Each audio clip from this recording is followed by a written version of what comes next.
Welcome to Modern Romance Part 2. Last week we talked about this idea of the main character myth, that we're all prone to viewing ourselves as the main character in our stories, and oftentimes we engage relationships in a way that says, hey, it's really about me, and so I'm trying to get someone in my life who's oriented toward making my life better and fulfilling all of my needs. And the main character myth, busting that, is all about saying, actually, relationships are better and healthier and more life-giving when we approach them with a servant-oriented attitude, to say, hey, I'm here to serve you, to love you. I'm going to be the one that gives and sacrifices for your good. And that's a profoundly different way to view relationships. And it's really modeled after Jesus and how he loves us. Today, we want to take it a step further and get into the topics of marriage and dating and singleness, and what that looks like for God's people, for Christians, really just what that might look like in our world today and how we can approach that differently. I personally, I've been out of the dating game for a while now, but when I was dating, back in college, back in high school, I've been married now for 8 years, have three wonderful kids, but when I was dating, it was kind of a mess. Like, let's be honest, I don't know if it's any better now, but it seems like it's not. Dating can be rough. Like, people are breaking hearts left and right. It's just not a lot of fun sometimes. It's a lot of fun in the process, but then oftentimes relationships end. But no matter how rough it is out there, it's probably a little bit better than this. Check it out. Is it wrong? Is it right? Is it black? Is it white? It's Data Max. Hi, I'm Lyle. I work at IBM, and I'm looking for a lovely lady. My best qualities would probably be my beard. I get a lot of compliments on it. Like, people are like, hey, you look just like Kenny Loggins or Eddie Rabbit. And I do love a rainy night. I'm a big boater. I just bought a boat. The most romantic thing I've ever done was I took a coworker, Celeste, out on my boat, and I have a microwave, so I made us some brie. We sat and drank Chablis and listened to Christopher Cross and gave each other massages. What makes me sexy is probably my singing voice. I get a lot of compliments on it, and a lot of people, I mean, it's not that, you don't know me, but I'm your brother. Living hell. Ladies, here's why you should date me. I'm financially stable. I love adventures. I'm a lover, not a fighter, Michael Jackson. And I want to take you on a wonderful tour of the world, and I'll be your guide. I have a boat. Is it wrong? Is it right? Is it black? Is it white? It's Data Max. Oh man, that video kills me. It's so funny. But hey, let's be honest, ladies, at least he has a boat, right? Boats are pretty cool. Now, we're talking about dating and marriage at church. And I don't know how that lands for you or how you come into this space. And if we're talking about dating and marriage at church, you may be hoping that I give you, 5 love languages and tips for how to love one another and how to have a godly marriage and a godly dating relationship. And maybe you came in here scoping and hoping. You're like, this is my chance. They're talking about dating at church. I'm going to meet somebody and I'm going to impress them with all the notes I took on this sermon and show them how much I know about how to have a godly relationship. And I'm sorry to disappoint you, but really tonight I'm going to focus mainly not on dating and marriage, but on singleness, or at least how singleness and a proper view of singleness transforms the way you view dating and marriage and gives you a better lens for how you view dating and marriage. And what God has designed this to look like. So, I get the desire to want to talk about marriage. Our culture, despite all of our dysfunction, really is pretty obsessed with marriage still. Even though we're trying to redefine it, even though we're kind of dismantling it, even though we have a 50% divorce rate and we kind of aren't very good at it and we're kind of dysfunctional when it comes to dating and marriage, we're still pretty obsessed with it. We want to get married. All of us are looking for that someone that we believe will kind of complete us. And we hope that we can find that perfect person. And then we get married and surprise, surprise, it doesn't complete us. There is no perfect person out there. There is no one. And marriage is actually kind of a lot of work, and it's kind of hard sometimes. And the perfect marriage, our fairy tale dreams often don't pan out. Eddie Cantor, he says this hilarious quote. He says, "Marriage is an attempt to solve problems together, which you didn't even know you had when you were on your own." So you get married and all of a sudden the other person starts pointing out all your flaws and you're like, oh my gosh, I'm a mess. I didn't even know I had all these issues. Now I have this person who's really just a mirror to show me what my issues are. And now I have to solve it with them. And I have to figure out how to stop hurting them with my issues. So others of you, maybe you're not obsessed with marriage or idolizing marriage, but you're running from marriage. Maybe you're like, I love singleness. I love the freedom. I love the time. I don't want anything to do with marriage, because maybe you grew up in a home where your parents were divorced and you've only seen marriage go bad. And maybe that's where you're at tonight. And you'd say, I want to stay far away from marriage. I don't want anything to do with that because I've only seen it go bad. So there's kind of these two ditches that we can fall into with marriage. That either marriage is bad, as you can see in this graphic, marriage is bad, or marriage is ultimate. It's the thing you're striving after. You feel this sense that you'll be more complete as a person if you can find someone and be married and have that picture perfect Instagram wedding that everyone's looking for, right? Or on the other hand, maybe this is how you view singleness, that singleness is bad. There's another trap we can fall into. That if you're not married, you say, man, I don't want to be single another day if I don't have to. I really don't want to be single. On the other hand, again, you might say freedom is ultimate. Like my life and self-indulging and doing what is good for me and sleeping with whoever I want and dating whoever I want, that's the good life. I want freedom. Either way, those are ditches that we can fall into. And I think Jesus offers us a third way, as he typically does, right? He always has a third way for us. And so that's what I want to get into tonight, is a way for us to see Jesus' third way around dating, around marriage, really about Jesus' third way around singleness and how that informs our view of dating and marriage. And here's the secret. Here's why Jesus' view of singleness is so important. Are you ready for the secret? Married you will have the same issues as single you. Married you will have the same issues as single you. So if you don't know what God's vision for your life is in singleness, getting married ain't gonna fix it. Getting married ain't gonna make you the person that you dream about becoming when you get married. What if I told you that in order to thrive in dating and marriage, you have to understand God's vision for singleness? Because none of us are married without first being single, right? And if you're a hot mess when you're single, dating and marriage is not gonna fix you. So, where do we start with this? We're gonna be in chapter 19 of Matthew. So Matthew chapter 19. You can go there in your Bibles. You can open them up and follow along with me. It'll be there'll be text on the screen as well. But we're gonna look at verses 3 through 12 and see what Jesus has to say about marriage first, as his disciples ask some questions, and then he flips the script on him and he talks about really what singleness looked like in his culture and what it means for us today. So verse 3, it says this: some Pharisees came to him, that's Jesus, to test him. They asked him, is it lawful for a man to divorce his wife for any reason, for any and every reason? And Jesus replies, haven't you read that at the beginning the Creator made them male and female? And he said, for this reason a man shall leave his father and mother and be united to his wife, and the two will become one flesh. So they're no longer two, but one flesh. Therefore, what God has joined together, let no one separate. Why then, they asked, did Moses command that a man give his wife a certificate of divorce and send her away? Jesus replied, Moses permitted you to divorce your wives because your hearts were hard. But it was not this way from the beginning. I tell you that anyone who divorces his wife, except for sexual immorality, and marries another woman commits adultery. Then the disciples said to him, if this is the situation between a husband and wife, it's better not to marry.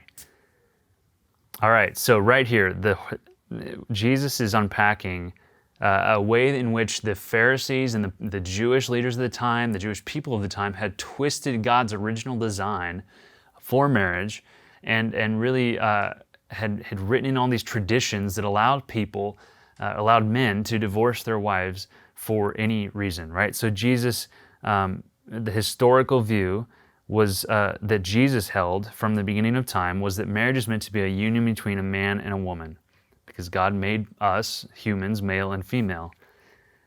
And this is considered in our day radical and old-fashioned, right? Maybe even bigoted. I don't know how you view that, but that can be the challenge to the traditional Christian view of marriage. It might surprise you that this Christian view of marriage, that Jesus' view of marriage, was actually challenging in his day too. Again, the Jewish leaders had twisted the original design, and they'd gotten to a place where they allowed men to really treat women pretty poorly and treat them more like property than people. That they could divorce their wives whenever they wanted or for whatever reason. So your wife burns the dinner, divorce. Your wife gets old and isn't attractive anymore, divorce. Your wife maybe is sick and becomes a burden on you, divorce. Marry someone else. This was the norm of the time. And Jesus comes and says, man, you've got it all wrong. That's not how it is. So both the Greek culture at the time and the Jewish culture at the time that Jesus lived would have had a very low view of women and a pretty distorted view of marriage in the way that God intended it. So what is Jesus' view of marriage? It's one man and one woman who are different but equal. It's becoming one flesh, creating a new family. And it's committed, and they're committed for life. So only divorce in the case of adultery. And Jesus' disciples hear this and they go, no way, Jesus, that's just too hard. If that's the standard, then for married life, then I don't want to do that. That's way too much to ask of us.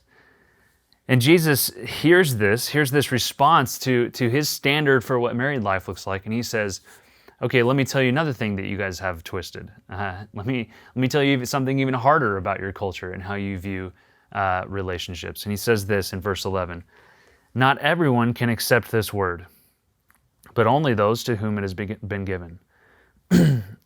Verse 12, for there are eunuchs who are born that way, and there are eunuchs who have been made eunuchs by others, and there are those who choose to live like eunuchs for the sake of the kingdom of heaven. The one who can accept this should accept it. Okay, so here's where we connect. You're like, whoa, Jesus, why did we just start talking about eunuchs all of a sudden? I don't even know what a eunuch is.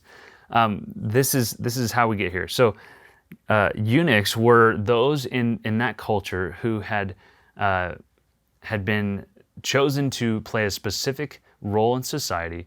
They'd had their genitals mutilated, basically. Typically they're men. And they were meant to play a role in the Greco-Roman culture where they would serve the royal household, serve the king, and the reason they had that done to their bodies was that they could no longer be seen as in any kind of way as a threat to the throne. They couldn't take the throne and bear children with the queen. They couldn't take over the bloodline. Really, really barbaric way of operating in the world. So Jesus says some people are made that way by others. Some people have they don't have either male or female genitalia. They're born that way. And other people choose to live that way for the sake of the kingdom. So what he's saying is that some people are made that way. Some people are born that way. Some people choose to live like a eunuch. And here's why this is significant. Virtually everyone in this culture in Jesus' time was married. If you were an adult and you weren't married, it was socially taboo. It was weird. There was some reason why you weren't married. You likely were a eunuch, or you likely had some other disability or something that made you undesirable in that culture to be married. And the reason this is significant is that the Jewish view at the time was that getting married, having children, and owning land was the way by which you fulfilled your duty as a Jew, the way by which you received God's blessing and you fulfilled their vision culturally of the good life. And God had bestowed a blessing upon the Jewish people that was lived out by being married, having lots of children, and owning land and building wealth and leaving a legacy. So eunuchs, they were whether by being born that way or being made that way, they were excluded from the Jewish view of the good life. right? The Greek view was similar, that you would be able to advance the patriarchy by having children, that you would accrue wealth and honor through and build influence. That was the Greek view. So if this is what the good life looks like in Jesus' time, that you perpetuate a family, you own land, you have all these blessings, you seize these blessings, then obviously if you're a eunuch, you can't have the good life. You're excluded. And so I think what Jesus is saying here is that that there are people who have been outcast from the good life, and yet in my kingdom, Jesus says, there are those who might even choose to live like eunuchs. That they weren't even made that way. They don't have to live that way, but they might choose that way for the sake of the kingdom. And so he's blowing apart their preconceptions and their categories of what it means to live a good life, what it means to receive blessing, what it means to be approved of by God. And he's saying there are people who choose the way of the kingdom, and it looks like living like a eunuch. Okay? So what I think that this is relevant for us because in our culture today, again, we're still fairly obsessed with marriage. And I think so much of our imagery of what the good life looks like is tied to the American dream and to marriage. And so Jesus is challenging us as well in this. So I want you to take a minute and just talk real quick with your neighbor about what constitutes the good life in American culture. When do you know that you've made it? Okay, so turn to your neighbor and tell them what you think the good life looks like today.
All right. So I'm assuming that you guys chatted and you said something like marriage, you said something like money, you said something about, having a relationship or having a house or having kids. Whatever it is for you, there's probably a whole spectrum of things that you'd say make up the good life. But I'd bet almost anything that singleness is not on the list. That living a single life is not on the list. And so most of us, especially in the church, feel some sense of being an outcast or being looked down upon if we're single, especially the later we get in our life. Maybe you're in your early 20s or you're not even in your 20s yet, and you would say, I don't really have any problems with being single. But talk to someone in their 30s who's still single. Talk to someone late in their 20s who all their friends have gotten married, and you're going to hear a tension, especially in Christian circles, around being single. There's this rush to get married and this social pressure to seize that American picture of the good life. And again, God's design for most of us is to be married.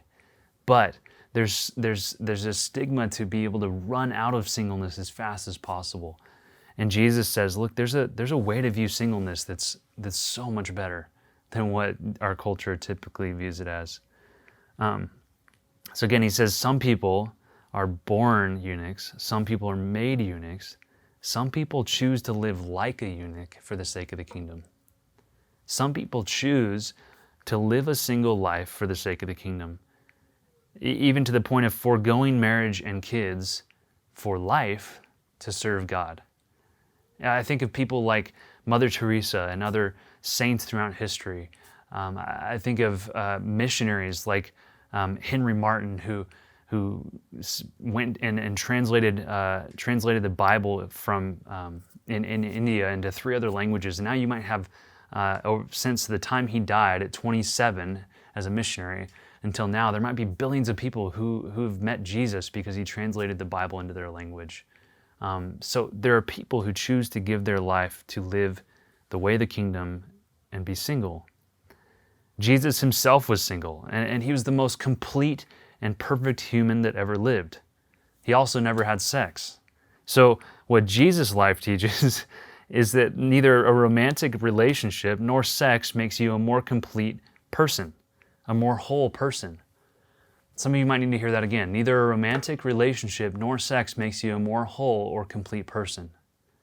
Okay, so our culture wants you to believe that lie, that somehow you'll be more whole if you can achieve those relational goals.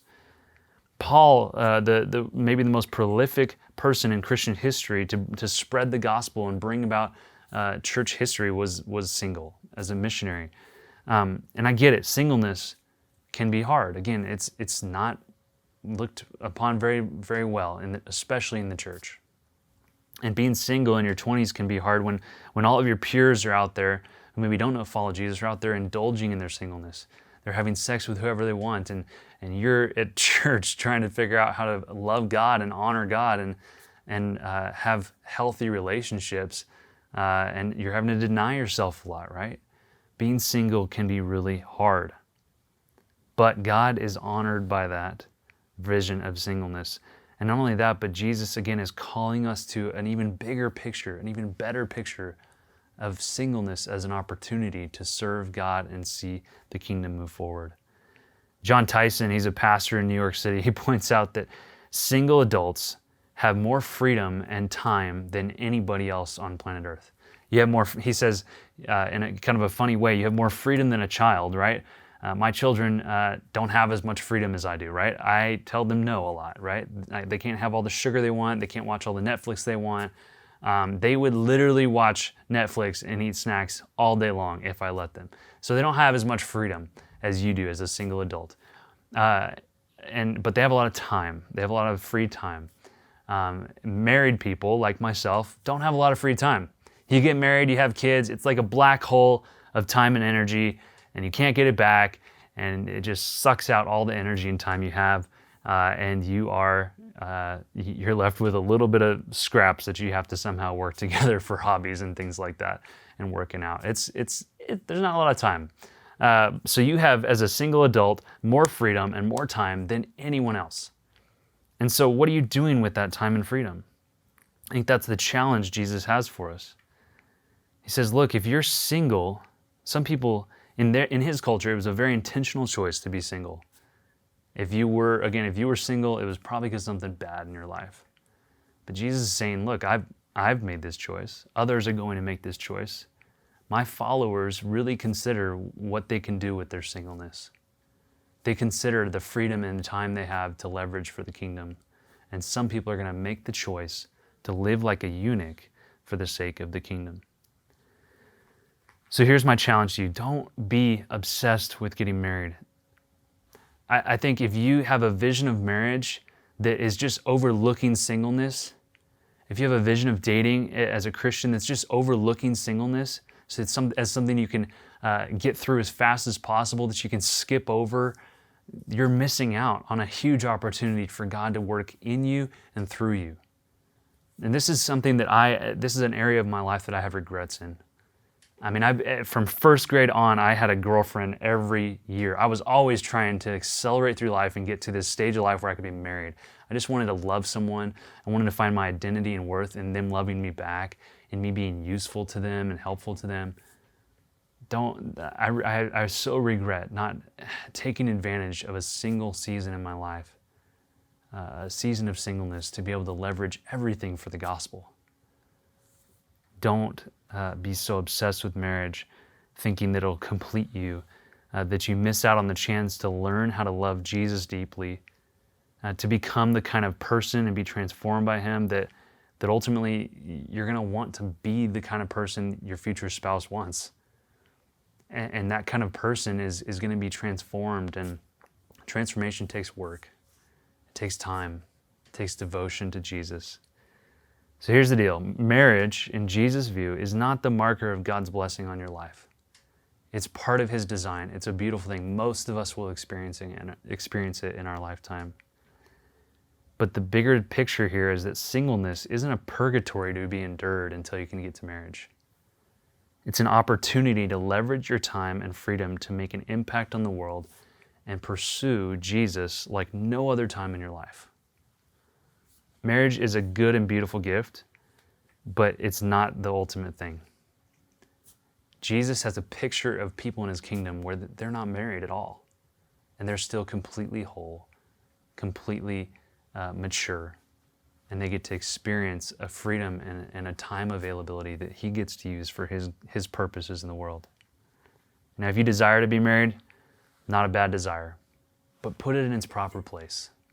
Surrender it to Jesus and ask him what you can be doing until that time comes. Until you're married, aim your entire life at knowing Jesus more and doing what he says. Nothing else will prepare you better for marriage. No marriage books out there. I read all the marriage books. I was trying so hard to get married. When I got married and my wife and I started fighting and having relational tension, I didn't reference those books. What I began to look at was my life before I was married, and realizing I had all these immaturities that Jesus never got to work on because I was so focused on trying to get married and reading marriage books. So the best thing you can do for your future marriage is to fully devote yourself to Jesus in your singleness, to allow him to work in you and through you. The good life doesn't come through marriage and family, like our culture would tell you. The world would tell you that even after you give your life to Jesus, you need marriage and family to be whole, and that's just not true. Jesus is better than dating and marriage. In fact, devoting yourself to Jesus and seeking his kingdom in your singleness is the best thing you can do for your marriage. Have I said that enough? I think that's like 5 times now. I really want you to get that. That's the best thing you can do for your future marriage. The good life comes through Jesus and our connection to him, not marriage in our culture. So, what should you do then? How should you put this into practice? I have 3 things for you. Number 1, devote yourself to God completely. Just, if you haven't already, have a moment with Jesus where you say, Jesus, I want you to strip away every idol, every obsession, everything in my heart that I look to for a purpose, identity, value, wholeness. I want to strip that all away and only receive you and your vision for my life, Jesus. That's what devotion to God looks like. And then figure out how that looks in your calendar. How do you actually spend your time seeking him in his word, in prayer, looking for opportunities to obey him? And that brings me to the second thing, is seek the kingdom. So devote yourself to God and seek the kingdom. Love and serve others, right? Jesus says, seek first the kingdom, and all these other things, including marriage, will be added to you in good time, in his timing, in his will. Seek first the kingdom and ask Jesus often, Lord, what can I be doing to serve you? What can I be doing to serve others and love others with my time and the things that you made available to me? And lastly, live integrated, not isolated. So what this means is that being single doesn't mean you have to be alone. The beautiful thing about the church is that God gives us a spiritual family. So you don't have to wait around until marriage and kids to feel like you have a place to belong, a place to connect, a place to be deeply and intimately known. That you can build friendships with people in the church, brothers and sisters in Christ, where they really, really know you. And you can experience an intimacy with them that is just about as intimate as the kind you see in marriage. So don't wait around thinking I have to be alone, I have to be isolated. Be integrated, not isolated in the kingdom and in God's family. So again, as I started thinking about this, I didn't realize how passionate I would be about this. And again, that comes out of this feeling of regret. I don't regret marrying my wife. I love my wife. I don't regret having my kids. I love my kids. I regret that before I met them, before I met my wife, before we had a family, that I wasn't more intentional to just really dig up the root idol of marriage in my heart. And to say, Lord, I know you want this for me someday, or I hope you want this for me someday, but I'm not going to waste my time as a single person trying to move from dating relationship to dating relationship. I'm going to be patient, and I'm going to make the primary thing in my life being transformed and used by Jesus, so that when I do get married, man, I'm a more whole, secure, Christ-like person. That's my hope for you. Let me pray for you. Jesus, thank you that you were single. Thank you that you give us a vision of what life can look like without feeling the need to be completed by another person, or believing the lie that we can be completed by another broken person. Jesus, thank you that you want to deal with our brokenness even before we get married. You want to transform us and use us for your kingdom. Thank you that there's examples throughout church history of men and women who have said, I'm going to choose to live like a eunuch for the sake of the kingdom. I'm going to choose to live a single life for the sake of the kingdom. And that may not be for everyone. Most of us will get married. But Jesus, in the time between now and when we do get married, God, would you just help us to leverage everything we have to be transformed by you, to be used by you, to love other people, and to really seek the kingdom and obey you. We pray this in Jesus' name. Amen.